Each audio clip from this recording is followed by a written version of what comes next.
Hello friends, अस्सलाम वालेकुम। मैं एम के शब्बीर हाज़िर से खिदमत हुई एक बार फिर एक नए वीडियो के साथ। फ्रेंड्स, आप सब की तरफ से कई कमेंट्स आए थे कि सर झारखंड के जो उर्दू अदब हैं उन पर भी वीडियो अपलोड करें।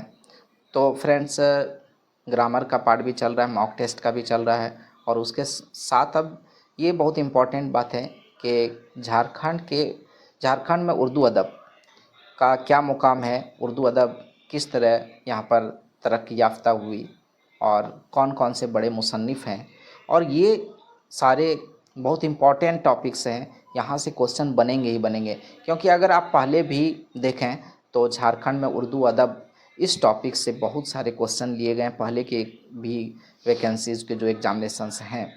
तो अगर झारखंड में उर्दू अदब की बात करें तो फायर एरिया के बिना बात मुकम्मल हो ही नहीं सकती, मुमकिन ही नहीं है। जिस तरह शाहकार नावल है उर्दू अदब में, उमराव जान अदा, ठीक वैसे ही एक बहुत ही हकीकत पर मबनी शाहकार नावल कह सकते हैं, और झारखंड की मिट्टी से निकला हुआ नावल। और झारखंड में तो ऊंचा मुकाम है ही, उर्दू अदब में भी इसका मुकाम बहुत ऊंचा है, फायर एरिया। तो फायर एरिया, सबसे पहले इसके मुसन्निफ़ कौन हैं? इसके मुसन्निफ़ जो हैं फायर एरिया के, वो हैं इलियास अहमद गद्दी साहब। कौन है मुसन्निफ़? इलियास अहमद गद्दी साहब। इलियास अहमद गद्दी साहब की पैदाइश, सबसे पहले हालात ज़िंदगी देख लेते हैं और उसके बाद फिर खुलासा, मुख्तसर खुलासा भी देखेंगे, और साथ ही जो अहम किरदार हैं फायर एरिया के उस पर भी हम लोग बात करेंगे। तो फायर एरिया में सबसे जो इसके राइटर हैं, मुसन्निफ़ हैं इलियास अहमद गद्दी साहब, नावल फायर एरिया। तो सबसे पहले इलियास अहमद गद्दी साहब के हालात ज़िंदगी को हम लोग देख लेते हैं। इलियास अहमद गद्दी साहब की पैदाइश 14 अप्रैल 1932, 14 अप्रैल 1932 को हुई। कहाँ पर हुई? झरिया में। कहाँ पर हुई? झरिया में, जो अब जिला धनबाद में, पहले भी धनबाद में ही था, मुनक़सिम बिहार में पहले हुआ करता था। पूरा बिहार एक ही था, झारखंड और बिहार। तो यहाँ पर इनकी पैदाइश हुई और उसके बाद झारखंड का झारखंड सूबा बना और अब ये शहर झारखंड में है। इलियास अहमद गद्दी साहब, गयास अहमद गद्दी साहब, गयास अहमद गद्दी साहब उर्दू अदब की दुनिया में बड़ा नाम है, बड़े अफसाना निगारों में शुमार होता है गयास अहमद गद्दी साहब। तो गयास अहमद गद्दी साहब इलियास अहमद गद्दी साहब के बड़े भाई थे। कौन थे? बड़े भाई। और इलियास अहमद गद्दी साहब छोटे भाई हैं, जिनका शुमार उर्दू के मारूफ अफसाना निगारों में होता है गयास अहमद गद्दी साहब का। सुर्खनौट के उन्वान से पहला अफसाना 1948 में छपा, और ये सुर्खनौट के नाम से जो है ये यहाँ पर आपका इलियास अहमद गद्दी साहब का दिया जा रहा है। और इन्होंने 3 नावल लिखे। इलियास अहमद गद्दी साहब ने कितने नावल लिखे, ये भी क्वेश्चन यहाँ से बन सकता है आपका कि इलियास अहमद गद्दी साहब ने कितने नावल लिखे? 3 नावल लिखे। जो पहला उनका नावल था वो ज़ख्म था। क्या नाम था? ज़ख्म, 1953 में। और उसके बाद ज़ख्म है तो मरहम भी होगा, है ना? तो ज़ख्म के बाद जो है मरहम आया 1953 में, 1953 ईस्वी में ज़ख्म आया, और भाई ज़ख्म है तो मरहम भी आ गया। तो मरहम 1954 ईस्वी में 1954 में आ गया। और लेकिन मरहम की बात करें तो दस्तयाब नहीं है और सिर्फ नाम बाकी है। और आखिरी नावल जो है फायर एरिया आया। आखिरी नावल इसका कौन सा आया? फायर एरिया, जिन्होंने शोहरत बटोरी 1994 में, 1994 ईस्वी में शाये हुआ, और जिसे अदबी हलकों में काफ़ी सराहा गया। इस नावल को साहित्य अकादमी नई दिल्ली का अवार्ड, साहित्य अकादमी का पुरस्कार भी मिला, अवार्ड भी मिला इस नावल को। इलियास अहमद गद्दी ने लक्ष्मण रेखा के पार उन्वान से, तो ये तो नावल की बात हुआ, और लक्ष्मण रेखा के पार, याद रखेंगे नाम यहाँ पर, लक्ष्मण रेखा के पार उन्वान के नाम से 1968 में मशरकी पाकिस्तान का इलियास अहमद गद्दी साहब ने 1968 में, कब? 1968 ईस्वी में, 1968 में मशरकी पाकिस्तान, जो उस समय मशरकी पाकिस्तान था, पाकिस्तान के 2 पार्ट, मगरबी पाकिस्तान और मशरकी पाकिस्तान, जो अब बांग्लादेश कहलाता है, 1971 में जो है एक आज़ाद मुल्क के तौर पर जो है क़याम पज़ीर हुआ और अब बांग्लादेश कहलाता है। तो इसका सफ़र किया था मशरकी पाकिस्तान का, और उनका सफ़रनामा लिखा था लक्ष्मण रेखा के पार। तो लक्ष्मण रेखा के पार के मुसन्निफ़ कौन है? इलियास अहमद गद्दी साहब। और लक्ष्मण रेखा के पार कौन सी सिन्फ है? सफ़रनामा है, याद रखेंगे क्या है? सफ़रनामा है, जो 1998 में ज़ेर तब आरास्ता हो सका, मंजर आम पर आया। और इनके अलावा इन्होंने रेनू की बेहतरीन कहानियाँ के उन्वान से हिंदी कहानियों का तर्जमा भी पेश किया, और इन तर्जमों को जो है नेशनल बुक ट्रस्ट नई दिल्ली ने 1996 में शाया किया। याद रखेंगे कि जो फायर एरिया है, फायर एरिया को हिंदी में भी शाया किया गया, और वो भी नेशनल बुक ट्रस्ट के ज़रिए ही किया गया। 17 जुलाई 1997 ईस्वी 1997 में झरिया में उनका इंतकाल हो गया, इलियास अहमद गद्दी साहब का। और अफसानवी मजमूए अगर देखें तो इलियास अहमद गद्दी साहब का अफसानवी मजमूआ एक आदमी है, आदमी वाला 1983 में शाये हुआ, और इसमें 13 अफसाने। याद रखेंगे आदमी में कितने अफसाने हैं? आदमी जो अफसानवी मजमूआ है, आदमी क्या है? अफसानवी मजमूआ है। थका हुआ आदमी भी उनका अफसानवी मजमूआ है, और आदमी में जो है कुल 13 अफसाने हैं, 1983 में शाये हुआ, और थका हुआ आदमी में कुल 15 अफसाने हैं, 1989 में शाये हुआ। अब बात करें मरकज़ी ख्याल का कि इस नावल का जो है मरकज़ी ख्याल क्या है। तो झारखंड के कोलफील्ड, झारखंड एक ऐसा एरिया है जहाँ पर कि खनिज संपदा भरा हुआ है, तो कोलफील्ड यहाँ कोयला भी बहुतायत पाया जाता है। तो कोलफील्ड एरिया झरिया, धनबाद का झरिया जो एरिया है वो कोयले के लिए मशहूर है। अभी झरिया में ज़ेरे ज़मीन पाए जाने वाले कोयले की कहानी और उसमें काम करने वाले मज़दूरों की ज़बानी बयान की गई है। मज़दूर के ज़रिए ही बयान किया गया इस कहानी को। इस नावल में मालिक और मज़दूर के दरमियान जो गैपिंग है, खला है, और को मुअस्सर अंदाज में पेश किया गया है। इसमें दिखाया गया है कि मालिक दौलत से अंधा हो रहा है।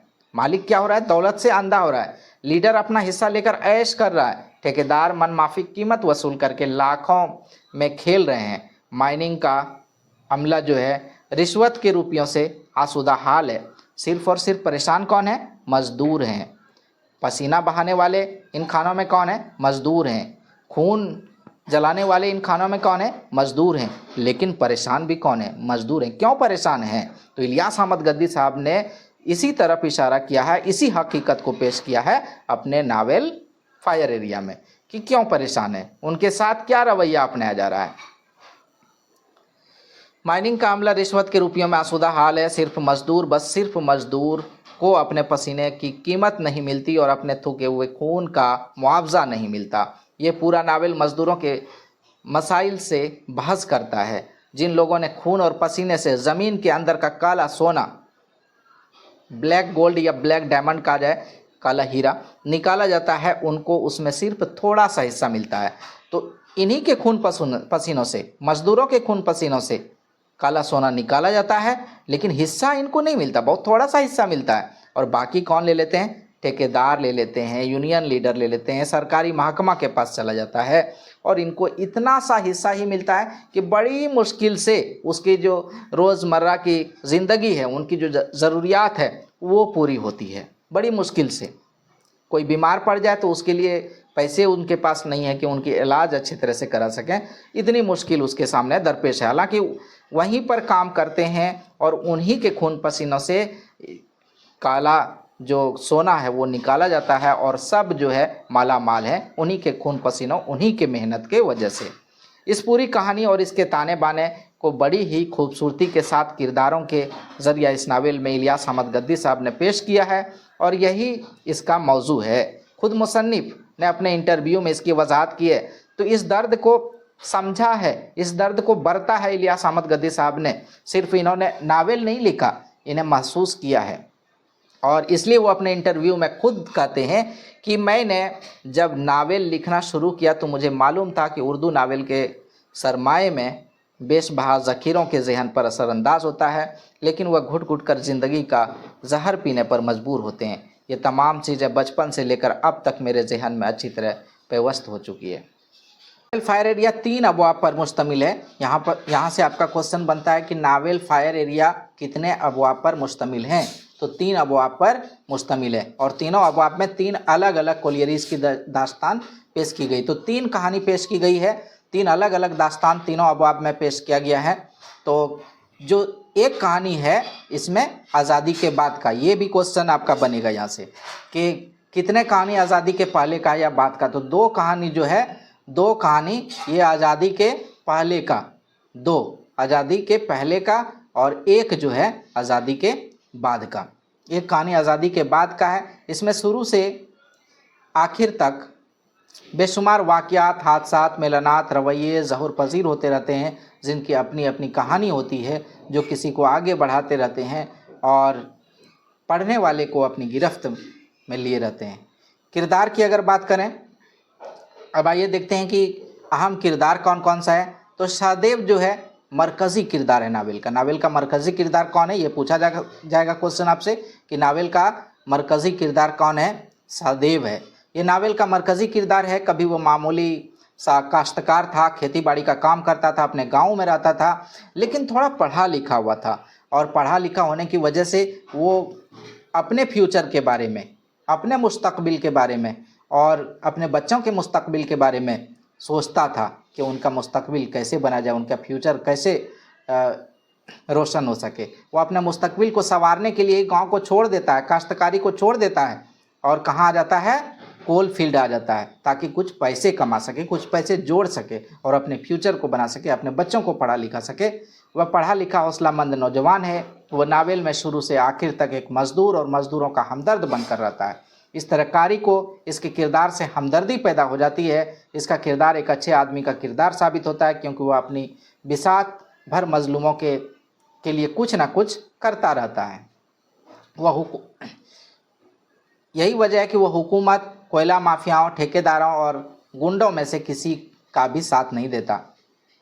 यहाँ तक कि सहदेव चूँकि एक बड़ा नाम हो जाता है मजदूरों के बीच, तो उनको बहुत सारे ऑफ़र आते हैं। कभी उन पर प्रेशर बनाया जाता है, डराया धमकाया जाता है, तो कभी उन्हें लालच दिया जाता है हुकूमत की तरफ से, माफियाओं की तरफ से, ठेकेदारों की तरफ से, गुंडों की तरफ से। लेकिन फिर भी वो किसी के साथ नहीं जाता है, ना तो किसी की धमकी में आता है, ना किसी के लालच में आता है, बल्कि मजलूमों के साथ, मजदूरों के साथ, उनके दर्द के साथ वो बना रहता है।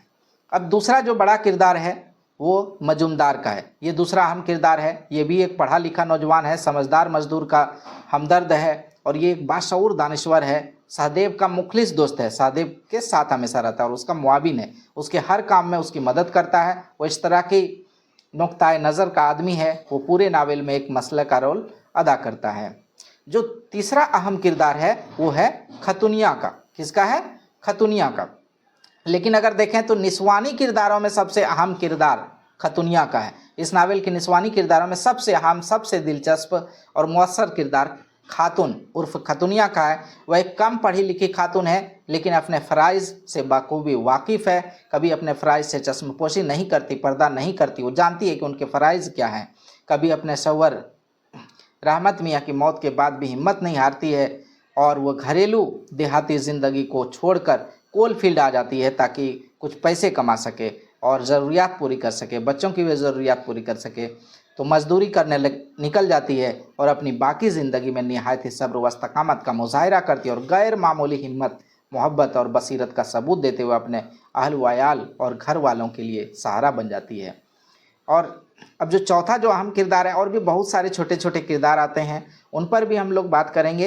ये वीडियो थोड़ा शॉर्ट में मैंने बनाया है और इसलिए इसमें थोड़ा कम ही मवाद है, मटेरियल्स हैं। और भी छोटे छोटे किरदारों पर भी बात करेंगे हम लोग नेक्स्ट वीडियो में। इनसे रिलेटेड जो ऑब्जेक्टिव क्वेश्चंस बनेंगे उस पर भी बात करेंगे।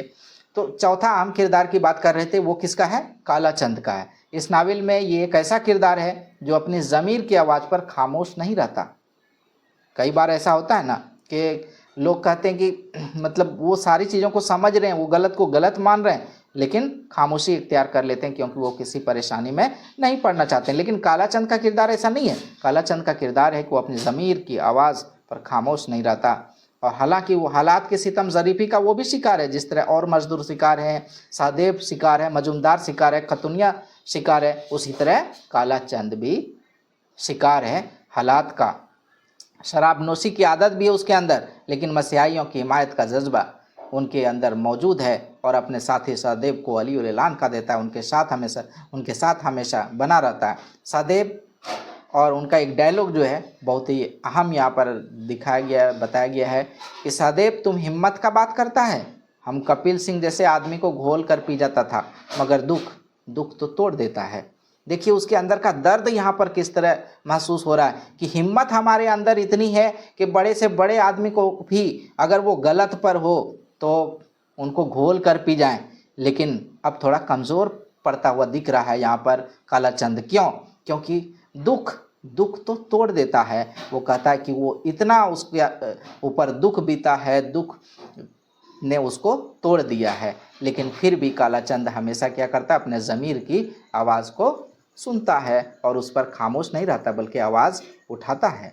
तो फ्रेंड्स इस वीडियो में बस इतना ही। इससे रिलेटेड जो भी टॉपिक्स हैं अभी इसमें बहुत सारी चीज़ें बताने बाकी हैं, तो वो सारा इंशाअल्लाह ताला नेक्स्ट वीडियो में हम लोग उस पर बात करेंगे। इसके ऑब्जेक्टिव क्वेश्चंस भी बात करेंगे। नेक्स्ट वीडियो में फिर मिलते हैं। सी यू अगेन। अल्लाह हाफिज़।